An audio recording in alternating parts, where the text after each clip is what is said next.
Por que a gente é uma nação de terceiro mundo? Não é uma nação que é de terceiro mundo, é a mentalidade do povo. Por isso que eu te falei, eu descobri o que é o sistema. O sistema é a mentalidade do povo, não é a qualidade dos políticos.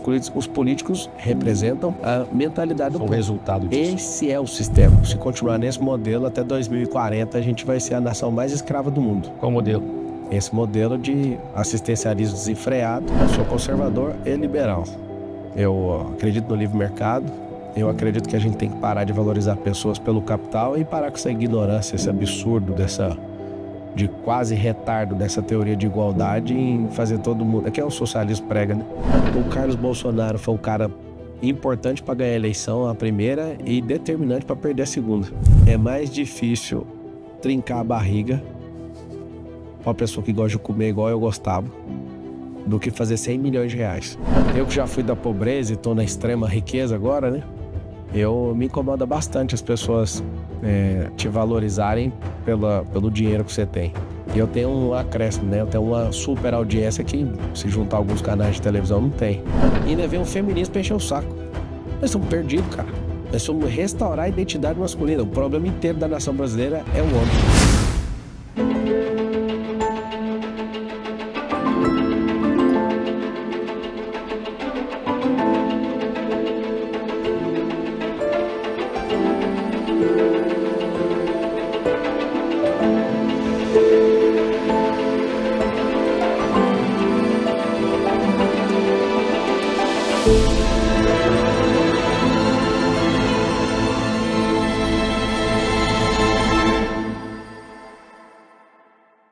Olá, seja bem-vindo. Esse é o Contraponto, seu programa de entrevistas que recebe toda semana, por uma boa conversa, convidados das mais diversas áreas, ideias e experiências.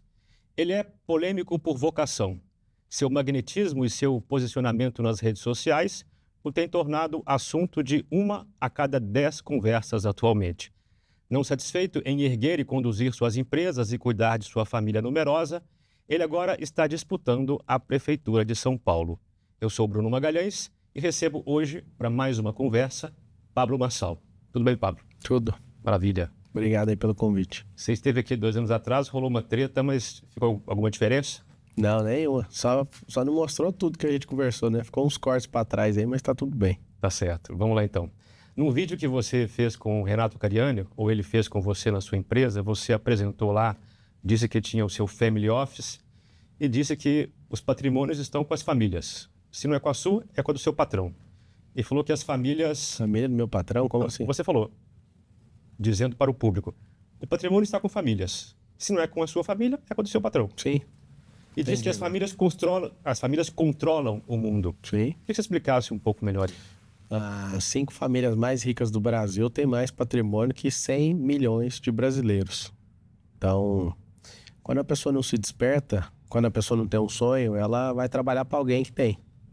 Então, eu tenho ido nas favelas, eu fui em dezenas de favelas aqui em São Paulo, e a primeira pergunta que eu faço para todo mundo é: qual o seu sonho? E as pessoas não têm sonho.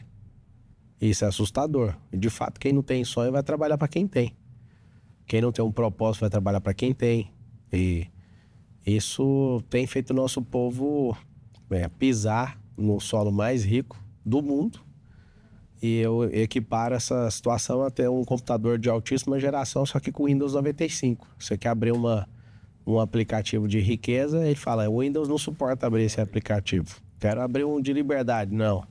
Quero abrir um de empreender, não também. Então, essa é a realidade. Poucas famílias controlam a verdade sobre o que é uma nação, né? São poucas, né? Deve ter umas 200 que controlam tudo aí. Mas você concebe um mundo sem empregados? É essa a ideia? Não. Deve ter 30, 40 milhões de pessoas que estão desocupadas no Brasil hoje. Tem mais Bolsa Família do que gente com carteira assinada em mais de 2.800 cidades do Brasil. Criou-se um modelo de sequestrar o povo emocionalmente. O modelo atual, a pessoa não pode ter uma renda, senão ela perde. Significa, se você não pode ter uma outra renda, você não pode prosperar. Você tem que ficar nesse limite aí. Então, o governo aprendeu a como domesticar o povo, colocar um sonho no coração, um sonho não, uma esperança que um dia vai mudar e nunca vai mudar. E ao invés de dar maturidade para esse povo, ao invés de ensinar inteligência emocional, finanças pessoais, empreendedorismo, profissões do futuro, tecnologia. Inclusive, eu tenho uma previsão não muito boa para o Brasil, que se continuar nesse modelo, até 2040 a gente vai ser a nação mais escrava do mundo. Qual modelo? Esse modelo de assistencialismo desenfreado, com essa esperança vazia, né, de que algum dia vai melhorar.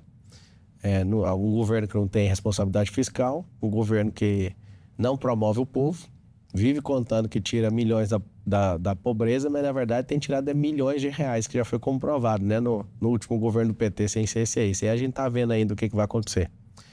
Então, um povo, quando ele não se enxerga, quando ele não tem a sua identidade, né, clarificada, é um povo que acredita em ladainha de esquerdista maluco, de comunista, né, que roda esse modus operandi de todas as nações do mundo, onde isso foi tentado de alguma forma, não funcionou. Você tem se apresentado como de direita nessa pré-campanha, na campanha para São Paulo. Como é que você se diferencia dos outros candidatos à direita, Marina Helena e Ricardo Nunes? Ricardo Nunes não é de direita. Mas ele se apresenta como tal, né? É igual uma pessoa trans, né? A pessoa biologicamente é de uma coisa e ela se apresenta de outra. Ele é um direita trans. Eu acho que ele é o primeiro político direita trans que chama. É um cara de centro-esquerda, tá num partido que é de esquerda, tá, inclusive faz parte tá compondo um governo federal de esquerda e não bate no Boulos, que é uma coisa interessante. Foi as minhas suspeitas que fizeram eu entrar nessa disputa.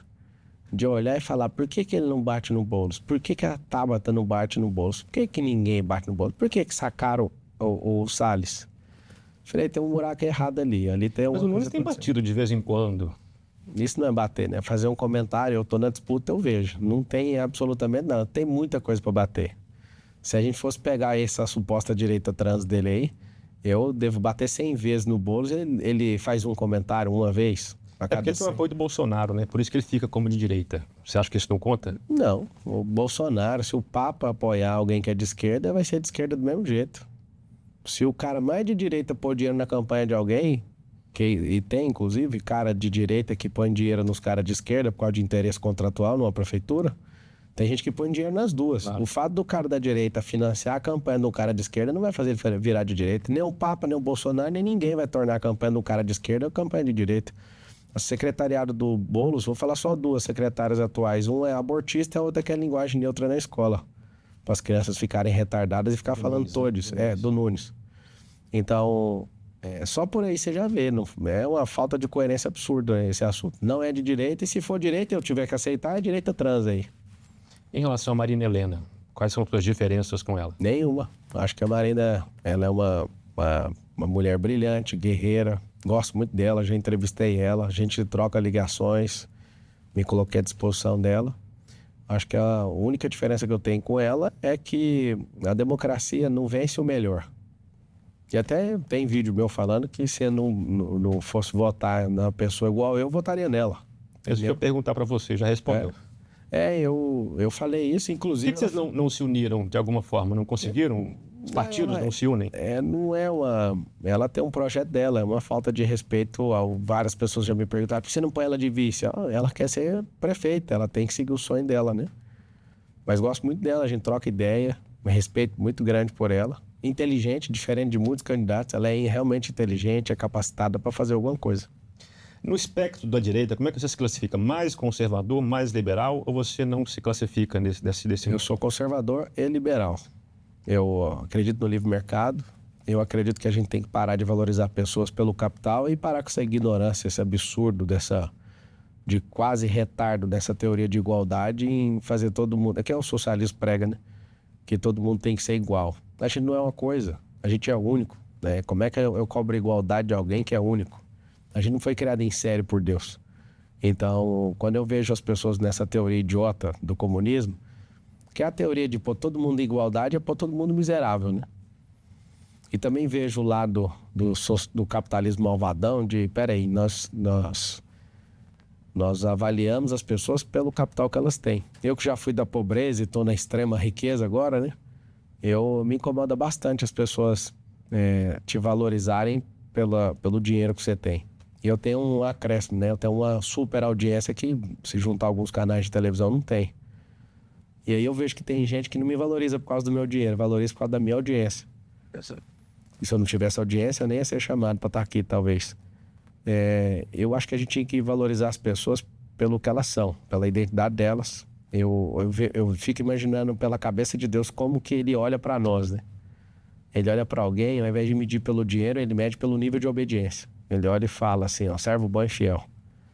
A Bíblia fala que para agradar a Deus, é impossível você agradar a ele se você não tiver fé. Então, não é sobre grana, é sobre desafio.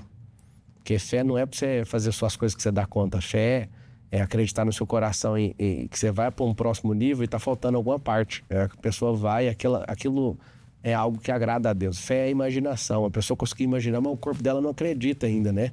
E ela vai ter que modificar os hábitos, o sistema de crença. Então eu acredito muito que Deus olha pra gente de uma forma diferente. Eu aprendi a olhar desse jeito. Eu não vejo diferença nenhuma numa família que tem 1 bilhão e uma família que está passando fome agora. Eu não acho que o cara que tem um dinheiro vale mais que a outra família. Porque Deus não olha desse jeito, ele olha para quem é obediente. E às vezes tem gente que é mais obediente não tendo nada do que tendo tudo. Na última, quer dizer, quando você estava em pré-campanha presidencial, você de alguma forma, me lembro bem, você equiparava Bolsonaro e Lula dizendo que eram todos farinha do mesmo saco. De algum modo, você dizia alguma coisa assim. Isso mudou?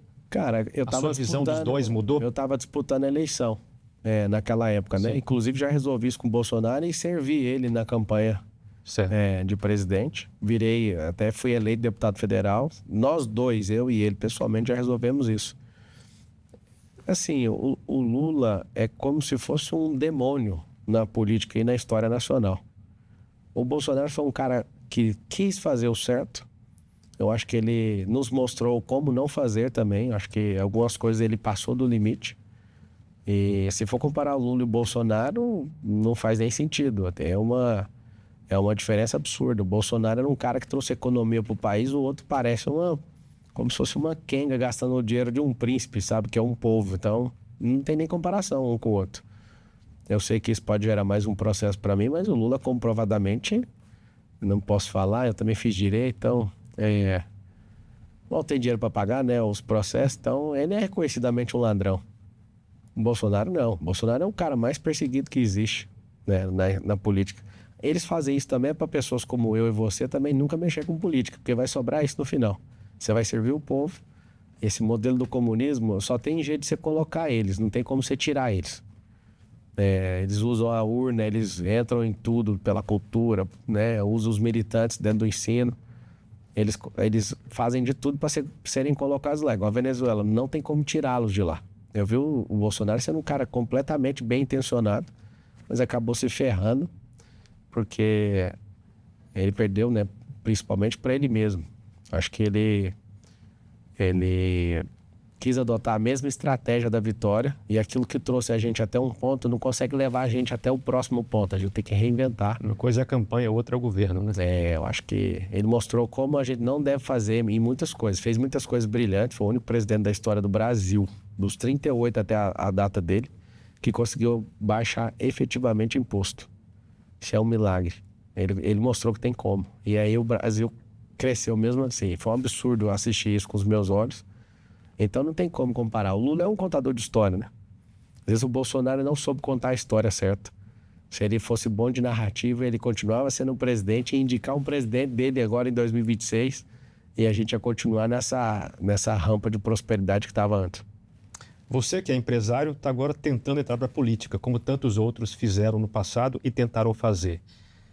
Essas duas áreas da vida, você acha que elas exigem a mesma virtude, a mesma qualidade, ou é uma segunda coisa que você precisa desenvolver para estar nesse ambiente? O cara, para ser empresário, ele não precisa gostar de gente, não. Ele pode ser empresário, nem pisar na empresa dele e fazer as coisas acontecer. Agora, para ser do serviço público, você precisa de amar gente, porque ali é 100% pro povo. Às vezes o cara é empresário, ele quer só o dinheiro para desfrutar e cuidar da vida dele, da família dele, fazer as coisas dele. Ele nem precisa nem falar oi pra ninguém, que a empresa não vai deixar de funcionar. Mas o cara no serviço público, se ele não amar a gente, acabou. Aí ele vira um cão ali e começa a matar a gente, né? Porque, por exemplo, se o desemprego cresce, a gente morre. Se a gente não tem emprego, a gente também vai morrer. Porque o maior direito social é o emprego. Se a pessoa não tiver um emprego, ela vai ter um problema muito sério.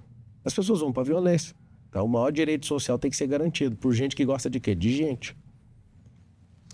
E para quem inventar esse problema para você, que é um grande empresário, bem sucedido, para quem inventar esse problema dentro da política, que é um problema de fato, né? Cara, se Deus não existisse, eu nunca ia mexer com isso. Eu acredito em Deus, eu acredito que tem um chamado no Brasil. Se você for perguntar para todos os brasileiros, ninguém sabe responder qual é o chamado, qual é o propósito desse povo.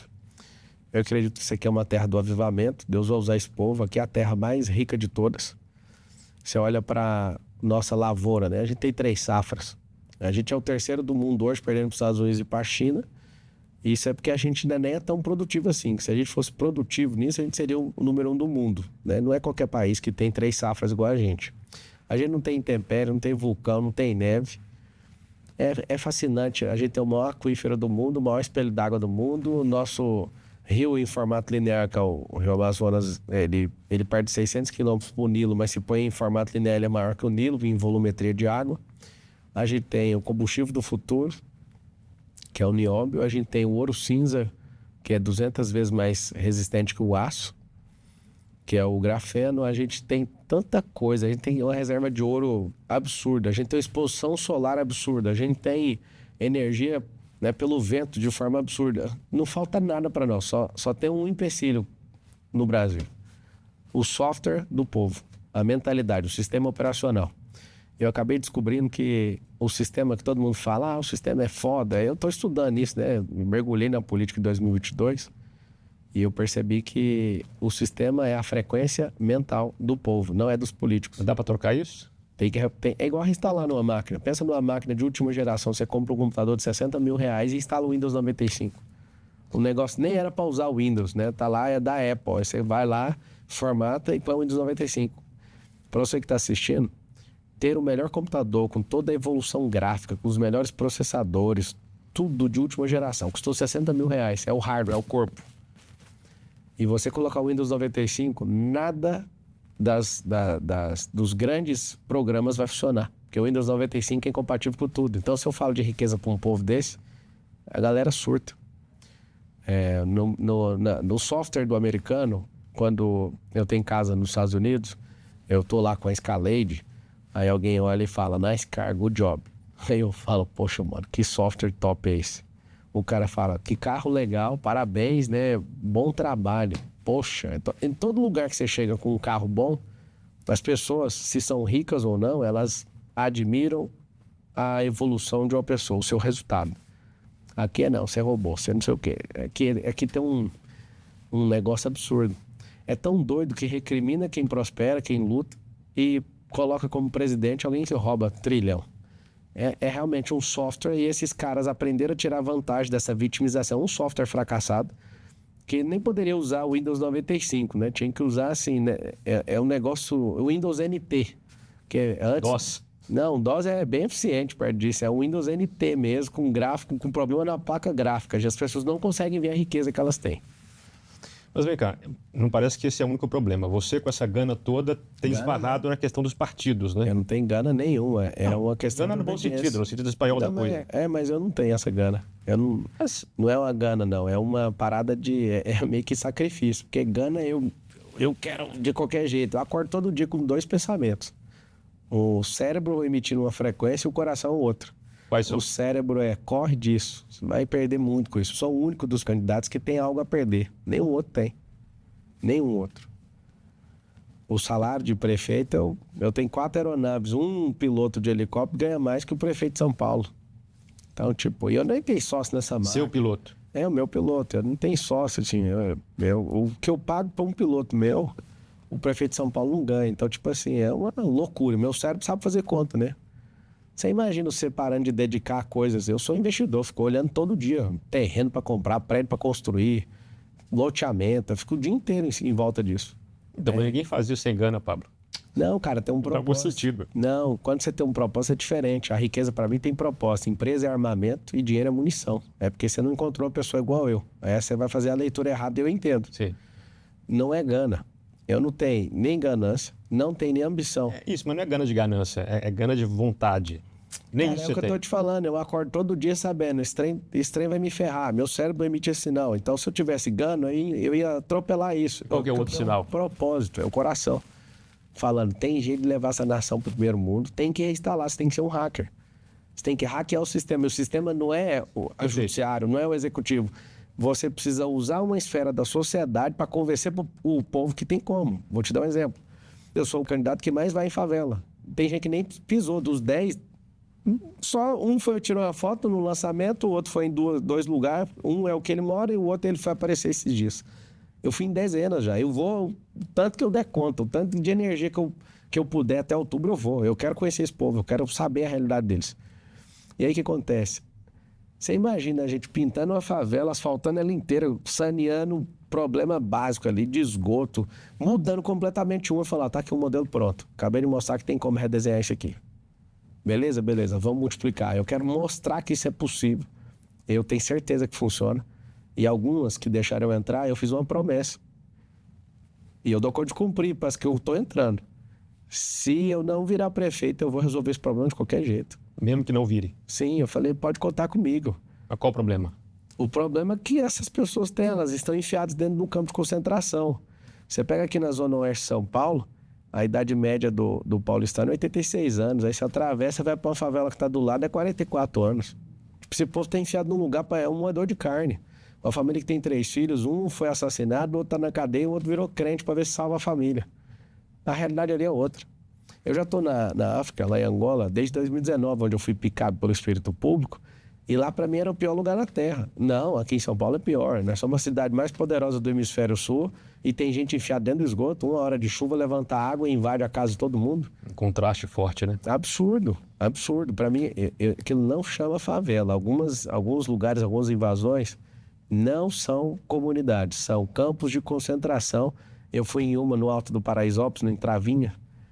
E aí eu perguntei, vocês estão contando aí? 30, mas o governo PT passou aqui nesses 30 anos, eles fizeram nada. Não tem um melhoramento público, enfiado dentro do esgoto. Aquilo, uma pessoa normal, ela que tem generosidade, tem um mínimo de coração e sensibilidade, ela não consegue dormir mais. Ontem foi aniversário da minha filha, eu tenho 4 filhos, da Isabela, e eu acordei com algo no meu coração, esse negócio de signo do coração. Chama algumas crianças que você e as suas famílias pro aniversário da sua filha. Eu moro aqui no Jardim Europa.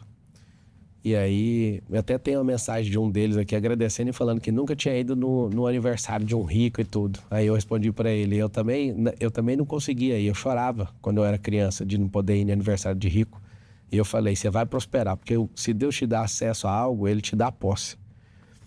E aí o que aconteceu? Eu chamei a minha filha e falei, ela tem 3 anos, fez ontem. Falei, filha, quando o papai decidiu colocar esse nome em você como mãe, eu me inspirei na princesa Isabel. E aí eu não queria que você chamasse Isabel, né? Mas eu expliquei que ela libertou nosso povo com a abolição dos escravos. Aí a gente colocou o A de Isabela, que é consagrada a Deus. E eu quero te falar, hoje o papai trouxe algumas famílias que eu quero que você tenha amizade desde pequena. Foi um momento tão mágico na minha vida, que ela tem 3 anos, ela não tem compreensão cognitiva para entender tudo que eu tô falando. Ela conversa normal, né? Só que ela ficou olhando, parece que eu entrei na alma dela e eu falei, você vai libertar esse povo, papai vai começar e eu vejo isso. Eu senti isso no dia ontem de falar isso pra ela. E aí ver minha filha de 3 anos olhar no fundo dos meus olhos assim, cara, como se ela tivesse entendido tudo automaticamente falando e chorou, sabe? Ela desceu aquela lágrima, aquilo mexeu muito comigo. Mas não eram vizinhos não, né? Não, era da favela. Das favelas. Que você estava visitando, entendi. Sim. Entendi. Eu levei, e essas crianças foram crianças, cada favela que eu vou, eu encontro uma família que vira o símbolo daquele lugar para mim. Eu tô tirando foto e colocando em molduras. Eu vou tirar esse povo dessa vida. Esse não é um negócio assim, o cara que ganhou a eleição, não. Eu vou tirar esse povo de lá. O dia que eu fui pra África em 2019, eu tava indo embora, eu nunca mais ia voltar. Fui lá servir, levei um monte de empresário, investimos um dinheiro, foi bem legal. Aí uma criança chamada Paulo olhou para mim e falou assim, lá fala a língua portuguesa, são 9 nações que falam a língua portuguesa. Aí o Paulo virou para mim e falou assim, nunca mais você vai voltar aqui. Aquilo foi uma experiência espiritual absurda. Eu senti como se Jesus falasse daquele jeito comigo. É porque já ouviu muito isso, já viu muitas pessoas irem lá e nunca mais voltarem, né? Não sei se isso é possível rodar no final dessa entrevista um vídeo de 1 minuto e meio do que a gente está fazendo lá, eu gostaria que passasse, para as pessoas, né, entender aonde meu coração está aplicado. Eu olhei para ele e falei, não, eu vou voltar e eu prometo voltar até a última família, entrar na última casa. A gente está fazendo agora, era 300, agora é 350 casas. A gente revolucionou. Os angolanos vão lá e acham que aquilo é condomínio fechado. Lá tem tudo. Todo mundo fica espantado, porque a gente está lá desde 2019. E aí até fala no vídeo, se você autorizar passar aí no final, não sei se isso é possível. Eu falo assim, ó, vocês acharam que a gente veio aqui para gravar um stories. Foi ali que eu fui picado pelo espírito público. Sabe por quê? Porque quando eu cheguei, as mulheres pegavam no enxada, iam para fazenda. As crianças cuidavam de criança e os homens não trabalhavam, ficavam em casa. As casas de latão. E chega até ter 50 graus com o chão batido. E é emocionante que no vídeo, se às vezes não passar aí, vai depois no Pablo Marcal, Camizungo. Vocês vão assistir esse vídeo. A gente derruba essa casa e dá a casa construída de alvenaria para a pessoa. É um negócio absurdo. Só que o que me chama a atenção, e eu tenho certeza que nós vamos mudar São Paulo por isso, eu tinha certeza que não dava para mudar a mentalidade desse povo, mesmo eu sendo esse cara de mentalidade, porque faltou nutrição básica. Eu olhava para aqueles homens e eu acreditava. A gente criou um sistema para eles trabalharem, eles construírem. Eu comecei doando a rede elétrica, as máquinas de produzir tijolo com o próprio barro, é orgânico, né, é ecológico de lá. E aí, quando eles começaram a construir isso, eu falei, mano, os caras estão trabalhando. Aí tinha muita briga no começo, eles achavam que a gente ia tomar a terra deles. Resumindo, minha última ida agora, em Angola, lá tá pleno emprego, todos os homens trabalhando, muita gente mudando de lá, indo para construção civil, gente já veio pro Brasil. Então, aquele progresso acontecendo mexeu muito comigo, muito comigo. Eu falei, qualquer lugar funciona. Fiquei imaginando, lá naquele lugar funcionou, qualquer outro lugar funciona. Aí você fez sem entrar na política. Você quer entrar na política para mudar por dentro. A questão é os partidos nos quais você esbarrou em 2022 e agora, por exemplo, você dava como certo o apoio do União Brasil e isso não aconteceu. Ainda está aberto, não, ainda está aberto. Sim. Tem algumas Como é que você vê esse cacicado partidário? Eu nunca vou esconder meu desejo de ter candidaturas avulsas, autônomas. A gente ia assustar com tanto de gente top que ia aparecer. Para chegar até aqui onde eu cheguei, é uma das coisas mais difíceis que existe. Dos 10 pré-candidatos, tem 2 que tem certeza que já ganhou.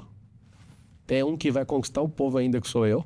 Os 2 que tem certeza não vai levar. Eles têm certeza, que é o Nunes e o Boulos. O Boulos é como se fosse um demônio, né? Para aprisionar nossa alma. E o Nunes é para continuar do jeito que eu acho que ninguém aqui é bobo para fazer uma besteira dessa.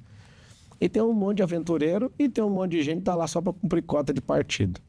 Para gastar um dinheirinho, para fazer energia lá. O que eu vejo? Eu vejo o seguinte, para chegar até aqui, é quase impossível uma pessoa do meu calibre conseguir. Primeiro, é muita gente desqualificada, é muita gente querendo te assaltar para você chegar até aqui e tomar seu dinheiro. É tudo desfavorável, é muito ataque nas suas empresas, ataque gente pessoal. Dos partidos? De todo lado. E quer assaltar? De todo lado. Então, se uma pessoa normal não aguenta, eu posso declarar que eu não sou normal. Tem que ter um nível de resistência mental, espiritual muito forte para suportar isso aí. E é por isso que a gente só tem político, praticamente quase todos, são políticos inúteis. Tem muito político que não serviria para ser atendente no McDonald's, que é um trabalho básico, honrado, mas básico. E o cara é prefeito de uma cidade. Por quê? Porque esses caras articulam para ter as piores pessoas. Pessoas que realmente não têm um pingo de caráter, não amam o povo. E eu vejo que a minha entrada vai dar uma fortalecida em pessoas que podem servir de verdade. Sobre ser político, todo mundo que é político hoje, um dia não era político, tem a primeira vez, né? Agora, eu pago mais impostos que esses caras em milhões, eu emprego mais gente que esse povo, eu tenho mais riqueza que esse povo, eu mudei a mentalidade de mais gente. Se eu juntar esse povo tudinho, eu perder preso numa prova do Enem, se eu perder alguma coisa para esse povo, eu desisto. É um povo fraco. Isso me alegrou bastante em entrar. Se fosse gente realmente capacitada, que aguenta o tranco, que tem energia, é diferente. Agora, esse povo que está aí é até uma situação até de rir. Para mim, alguns são piada de querer governar uma cidade com a potência de 111 bilhões de orçamento. Os caras não sabem nem o que é 1 milhão. Você vai falar de bilhão com gente que não sabe o que é 1 milhão? 111 bilhões. 111 bilhões de orçamento de São Paulo. Mas vem cá, o apoio do União Brasil, que você almeja, ou almejaria de alguma forma, não depende de você subir nas pesquisas? O que não tem acontecido? Não, eu acho que você está com a leitura errada. Vamos lá, então. Eu estou crescendo.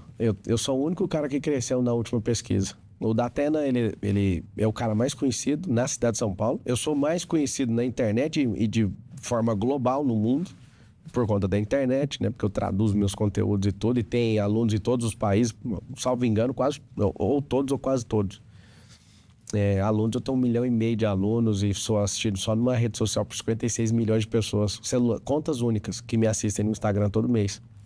E no TikTok, que eu nem uso, eu tenho 3,5 bilhões de marcações. Então, no contexto global, nacional, internacional, eu sou mais conhecido. Agora, na cidade de São Paulo, é o Datena. O Datena é monstruoso na cidade de São Paulo. Se ele entrar no Vamos Ver, que ele ainda não fez... Que tal lhe parece? Ele vai entrar, não vai entrar? O que você tem ouvido aí? Cara, eu converso com ele próprio. Eu sou o único pré-candidato que segue todo mundo, inclusive o emprestável do Boulos. Eu sigo todos. Eu acompanho todos. Eu sou um cara republicano que dá conta de conversar. Com o Boulos, não, né? Com ele não tem diálogo, né? Que eu fui no Conselho de Ética, ele... sendo o relator no Conselho de Ética, passou pano pra rachadinha e aproveitou para me xingar. Tendo o microfone. Eu tava lá sentado para acompanhar, né? Eu não acreditei que ele enterrou a candidatura dele ali naquele dia. Eu vi esse vídeo. Você foi lá fazer o que lá? Cara, eu fui lá passar o dia, entrando nas comissões, fazer... Eu vou lá, de 15 dias, uma vez por mês, eu sempre estou em Brasília. Eu tenho muito acesso a deputados federais, eu ajudo muito, eu sempre estou servindo. Certo. E o Datena, o que você tem falado com ele? Cara, o Datena, ele está tratando a saúde. E, assim, não quero falar ele que fale por ele mesmo, né? Mas eu não acredito, assim, que ele vai pôr essa energia, não. Mas se ele falar que vai, cara, o cara tem o coração de muita gente.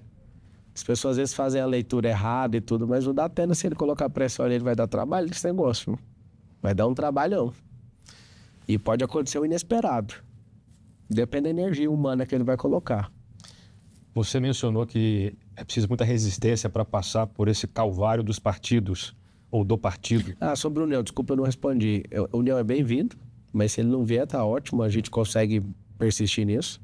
Tem alguns partidos. Mas tem alguma negociação em curso? Porque já está anunciado o apoio deles. Mas não está registrado tem na ata de convenção, a galera escreve assim, que pode ficar aberto para fazer até tal dia uma outra com outra pessoa. Então, depende do que vai acontecer, né?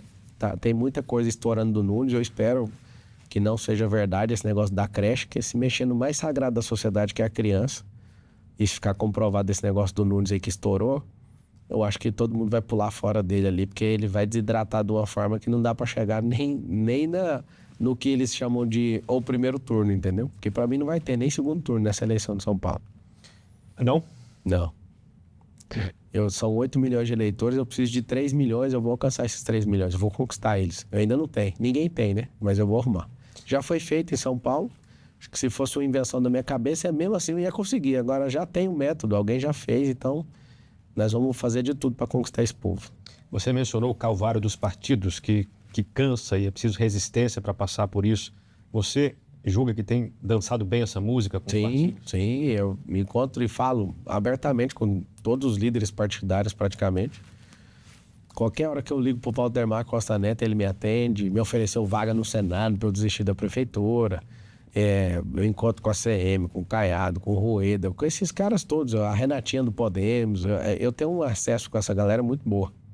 Quando não é com o presidente nacional, é com o presidente estadual, a gente é bem relacionado.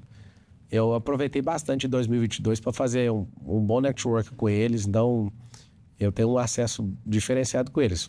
Eu não fechei com alguns, por quê? Porque o pedido era maior do que o que eu poderia entregar para eles. Alguns, por exemplo, só aceitam me apoiar se depois da eleição eu passar para o partido deles. É um negócio que eu não estou aberto para essa negociação. Eu prefiro ser um príncipe num partido pequeno do que ser alguém que vai perder esse poder de fogo e de voz. Eu sou presidente de honra do PRTB. Então, eu prefiro fazer esse partido crescer, que eu acredito que a honra que vai estar nesse ambiente é um pouco diferente do que você estar num grande partido onde você não consegue mobilizar as coisas, entende? Mas pelo que você tem falado, para você o partido tanto faria, não? Então, se não tiver nenhum, que não é o caso, a gente vai ter sim, vocês vão conhecer no próximo final de semana. Se não tiver nenhum, tem como ir e ganhar a eleição do mesmo jeito.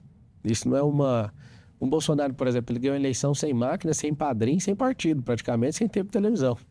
Mas depois também perdeu com a máquina na mão, a máquina mais poderosa da América Latina.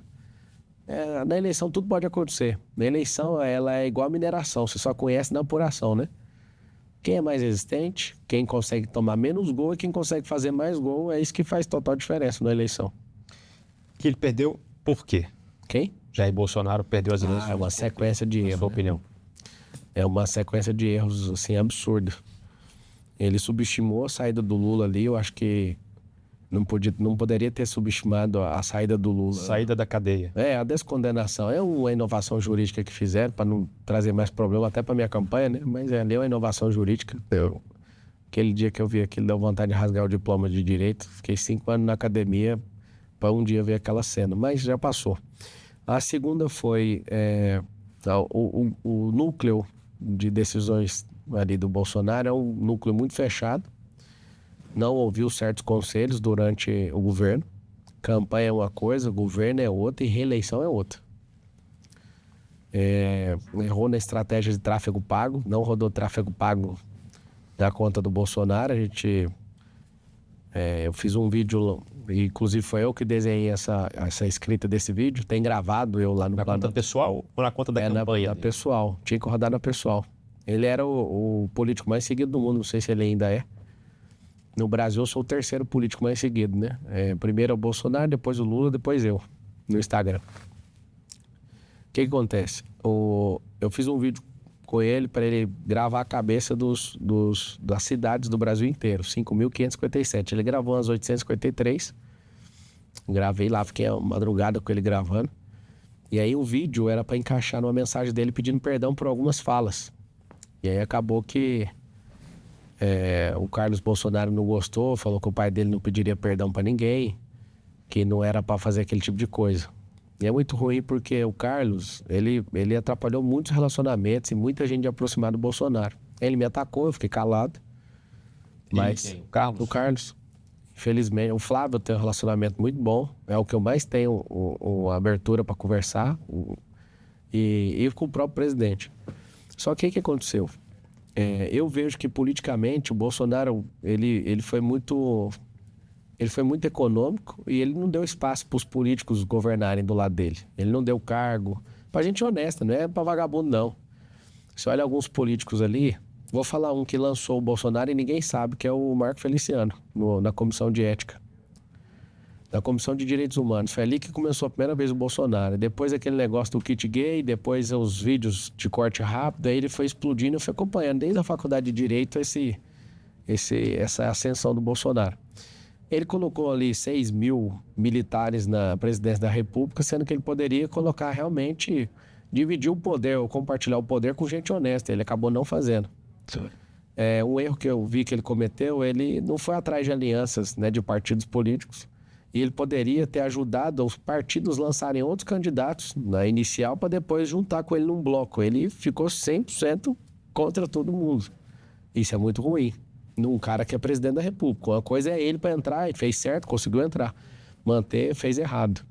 Outra coisa, esse negócio de bater muito na Rede Globo e não ajudar as outras emissoras. Então ele freou com a Globo e freou os investimentos com todo mundo. E o mundo é movido por narrativa. Então ele jogou errado nessa questão de narrativa. Acho que essa impaciência dele com a mídia, abandonar às vezes uma entrevista. O tráfego pago na campanha para mim foi uma das piores coisas que eu vi na campanha. Eu acho que a gente começou a rodar e teve que ir para PL. Ninguém quer saber de Instagram de PL, de Facebook de PL. Queria ver na conta dele. Aí a gente distribuiu pelo PL, várias cidades ficaram vendo o vídeo e mandando, não grava as outras. Acabou que a gente... o Carlos meio que assumiu isso. Acredito que ele perdeu o debate. Falo com lucidez que eu estava ali acompanhando, ajudando. Fui investidor, investi um dinheiro na campanha dele. Fui atrás para colher dinheiro e colher alguns milhões com alguns empresários e mandava direto, né, para a campanha. Ele perdeu aquele debate. Eu tinha aquele negócio do Covid, eu acho que ele mandou mal demais nas falas. Acho que ele pecou muito na comunicação, sabe? Não contar uma história, sempre impaciente e algumas falas desconectadas prejudicaram ele demais. E a esquerda é muito forte com narrativa, né? A esquerda pregou que ele era um cara genocida e ficou por isso mesmo e acabou. Nos finalmente ali, eu tinha falado até com ele para ele falar, cara, você não eu tomei vacina. Eu tava entrando nos Estados Unidos, um cara saudável, beleza. Eu falei, não, eu vou tomar a vacina aí pra gente... Fui atrás da melhor vacina e tomei. Só que aí ele decidiu não tomar. E aí, decidindo não tomar, aconteceu algo. Eu falei para ele, cara, fala pro povo brasileiro, você vai tomar essa vacina por último, você é um capitão de um barco e você quer que todo mundo tome primeiro. Sai disso. Isso que os caras estão te acusando, de você colocar sigilo em documento, quebra o seu sigilo, quebra do Lula e da Dilma lá no debate. Aí tudo que era ideia, que dava para resolver assim no punch, no final, aí alguém lá não deixava, o Carlos. Aí eu pedi para ele, não chama o Lula de ladrão no debate, porque todo o Brasil vai estar assistindo. E aí eu até fiz essa expressão, eu puxei o bolso e falei, olha aqui, ó, se você falar pro pobre que o Lula roubou eles já não tem recurso, de recurso não chegou na mão deles. Eles não vão acreditar. Vão entender, né? Aí você pode chamar, e ele continuou chamando. Você vai chamar e vai acontecer algo surpreendente. O povo vai olhar para você, ele já tem uma resposta para isso. Aí foi aquele negócio da reportagem da Veja de apartamento, comprado com dinheiro. Aí o Lula invertia facilmente isso. Parecia uma discussão de quinta série. Ele ganhou o debate da Band, dominou o centro, inclusive parecia um octógono. O Bolsonaro mais alto, pondo a mão, zoando o Lula. Ele ganhou aquele debate, mas ele não podia perder o da Globo. Perdeu o debate, tráfego pago, não dá espaço político. O Carlos Bolsonaro foi um cara importante para ganhar a eleição, a primeira, e determinante para perder a segunda. O cara rancoroso, raivoso, não fala com ninguém, não deixa o Bolsonaro seguir a Michelle no Instagram, pra você ter uma noção. É isso. Então, tipo assim, é uma besteira que foi criada, e eu tô te contando essas coisas, eu não tenho nada contra ele, absolutamente nada, isso são fatos, nada. Se ele quiser falar comigo, eu falo de boa. E por que ele não tá te apoiando? Quem? Jair Bolsonaro. Por causa do tempo. Cheguei por último, já estava acertado, tem um acerto do PL, não é nem aquela coisa que ele tá apaixonado. Ele deixou isso claro, eu fui almoçar com ele, ganhei a medalha dele lá de 3 Is, ele que quis me dar, não pedi nada. Me deu bons conselhos, eu tô seguindo, tô no terceiro, já fiz o primeiro. Imbrochável? O que é o negócio? É imbrochável? Incomível e imorrível. Essa é a medalha. Ele deu essa medalha para poucas pessoas, né? Então, assim, ele me deu os conselhos e ele fica muito puto se eu falar os conselhos, então eu não vou te falar, mas dos 3 que ele me deu, já concluiu 2. Falta terminar mais um, eu tô terminando. Coisas pontuais, então. São coisas pontuais. E a gente se fala bastante no WhatsApp também, ele é um cara que eu gosto.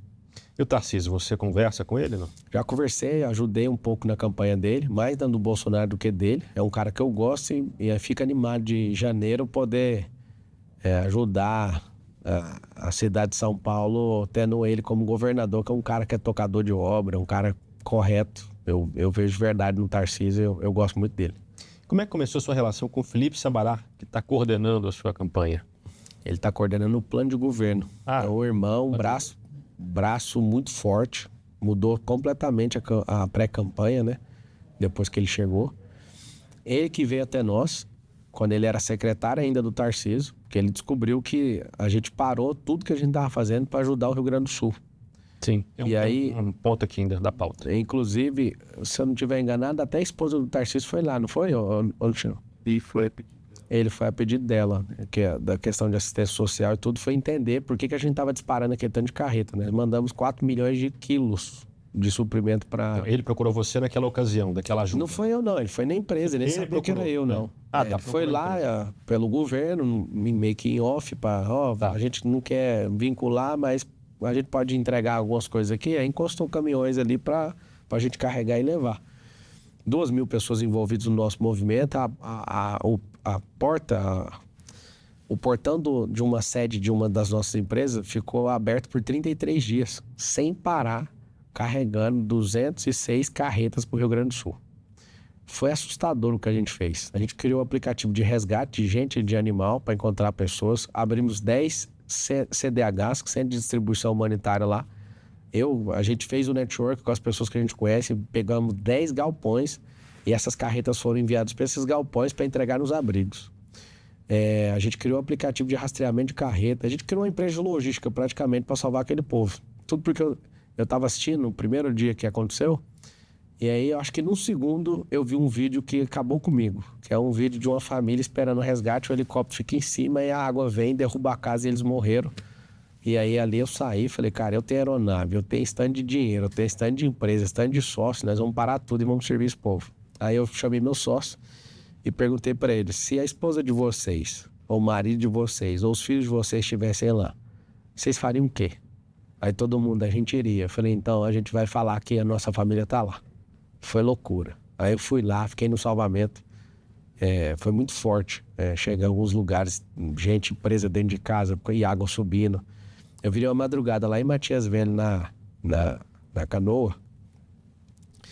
E eu lembro que as pessoas falavam, não entra aí não, porque tem uma facção aí dando tiro nos outros. Eu falei, mano, o povo tá morrendo. Alguém vai ter que entrar. E aí eu esqueci da minha patente social, do dinheiro que eu tenho. Eu falei, eu não vou arregar não, nós vamos. E voltar, cara. Teve uma hora que o motor da canoa estragou. A gente amarrou 2 canoas e veio trazendo 8 pessoas que estavam ilhadas dentro de casa. E a gente virou a madrugada ali até amanhecer. E aquilo mexeu muito comigo. O cara que tava comigo, ele pegou leptospirose no mesmo barco. E ficou internado. E ali na sua empresa? Não, esse é o que eu conheci lá. Ele trabalha em uma seguradora minha. Ele é correspondente de uma seguradora que a gente tem. Aí, quando eu vi aquilo com os meus olhos, cara, aquilo ali me fez chorar demais. O tanto de gente que estava sendo salvo por civis. E eu não vi o poder público ali, aquilo me deixou doente, cara. Às vezes eu vi um policial e falava, cara, você tá a serviço? Não, eu tô de folga. Quando você viu um policial, um bombeiro, o cara tava de folga. Parecia que tinha alguma coisa errada ali, sabe? Parecia que alguém tava querendo que o caos se instalasse para vir com dinheiro de emergência. Eu não senti uma má fé do poder público ali, sabe? Esse cara de folga estava atuando. Tava salvamento, entendi. Tipo, como civil. Entendi. É civil salvando civil. Cara, e ali me despertou uma vontade muito grande, cara. Eu fiquei pensando, sabe no quê? Quando eu servi, a gente ficou 33 dias ininterruptos, mandando aviões. Eu usei meu network para pegar aeronaves de várias pessoas e os pontos das nossas empresas recolhendo e disparando. Algumas aviações aéreas estavam recebendo coisa e não estavam conseguindo levar, a gente levava de carreta. Foi um negócio brabo. Mas eu percebi o seguinte, o jeito que a gente parou o nosso negócio para ajudar o povo do Rio Grande do Sul, eu percebi que se a gente parasse e tratasse a miséria em São Paulo como um estado de calamidade, a gente consegue resolver. Então, ali foi um treinamento para mim, em poucos dias, de resolver o problema de muita gente. Aquilo mexeu muito comigo. Muito, muito. Como é que começou a arranca-rabo entre você e a Globo, e entre você e o governo? Mentira deles. Como é que começou? Ixi, aconteceu trem demais. Eu pousei numa base aérea para entregar medicação. E aí, por causa de orgulho lá, teve um desentendimento e mandaram arrancar meu jato e sair de lá correndo. Eu falei, cara, eu vim para servir, ué. Aí fiquei, beleza. Aí eu mandei tirar. A gente ia ficar ilhado lá sem o jato, né? Aí no outro dia eu chamo o comando da aeronáutica e falo, eu preciso pousar o jato só pra sair. Não, vocês não vão sair daqui, não. Caramba, não vamos? Não. E aí eu fui e freto um helicóptero pra sair da base aérea, o helicóptero não consegue sair de outro lugar. E aí mesmo assim não queria deixar eu sair. Eu falei, mas vocês estão querendo arrumar confusão comigo por quê? Tudo por causa de politicagem. Ficaram constrangidos, porque eu fiquei furioso. Eu falei, cara, eu vou ter que usar meus canhões então aqui pra falar o que vocês estão fazendo aqui. Que eu vim aqui para ajudar, pousei com autorização, entreguei a medicação, vocês estão chateados, mas não podia ter filmado. Eu quero filmar para todo mundo saber o que a gente tá fazendo. Isso, se você entende que é aparecer, eu também entendo. Eu tô fazendo isso para mais gente doar. E todo mundo que eu fui pedindo ajuda via que eu tava lá e falava, se você tá aí, eu vou mandar. E aí o que aconteceu? Eu criei uma confusão nisso. Falei, eu não vou bater porque eu gosto do exército, aeronáutica, eu não vou falar nada. Arrumei doações em Portugal e não conseguia. Nada, nem um avião, ninguém queria trazer, para o desembaraço. Aí eu fiz um apelo, falei, Lula, já que você tá querendo resolver, por que você não manda um avião aí da Força Aérea? Não sei se você chegou a ver o vídeo, o Brigadeiro. Sim. Respondeu, até respondeu o Pablo Marçal aqui, nós vamos atender o pedido. Aí conseguiu, deu tudo certo. Aí o pangaré do Paulo Pimenta, que é o ministro do PT, que quer ser governador, senador do Rio Grande do Sul, que ele tá fazendo isso tudo, é por causa disso. Ele vira e vaza um áudio de mentira falando que, tipo assim, os caras igual eu é traidor. Eu não ganhei uma medalha, não ganhei R$1. Servi mais que o governo inteiro. E se eu bato no peito e quem quiser, eu vou pra cima. E ele vai, né, com o Lula ali, com aquela coitada da Natuza, vai a infelicidade de soltar meu nome. Soltou o nome com a pessoa errada, porque uma carreta nossa foi parada. O próprio presidente da ANTT, da Agência Nacional de Transporte, falou que foi multado O governador do estado de Santa Catarina também teve caminhão que foi multado. E eles criaram uma fake news e botaram na minha conta. Aí eu peguei e gravei um vídeo, acho que é o vídeo mais assistido da história do meu Instagram. 56 milhões de visualizações o vídeo. Eu descascando essa Natuza. E, inclusive, ela vai ter a sorte de me entrevistar como pré-candidato ou candidato na época aí que vai acontecer, como prefeito, né? Ela vai ser um pouquinho difícil o nosso encontro. Que ela vai ter que redimir dessas merdas que ela falou ao meu respeito. E ali, cara, eu percebi que tinha um conluio contra as pessoas que estavam querendo ajudar. Perseguição. Eu falei, cara, tem alguém mal intencionado com isso aqui. E aí eu não arrego pra nada mesmo. Falei, então vamos peitar, já que vocês estão malucos mesmo, vamos embora peitar isso aqui. Tive cara a cara com o Paulo Pimenta num conselho também lá numa sessão lá no Congresso Nacional. Essa distância aqui que nós estamos, eu fiquei olhando pra ele, tipo, vai, faz igual o Boulos, me xinga, vai, que agora nós vamos pra cima. Resumindo, a AGU, a Advocacia Geral da União, ingressou com a ação contra mim.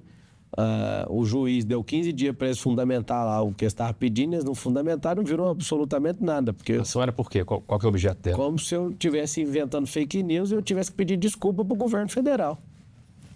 Quanto àquela multa? Que é qualquer outra coisa. Eles estavam alegando que eu falei que o povo estava ajudando mais que o governo. Isso é uma alegação que todo mundo viu com os próprios olhos. Tanto é que eu comecei a criar esse coro de o povo pelo povo, civil salvando civil. Falei, bota o pé na água. Tipo, o exército estava encostando e não estava pondo o pé na água.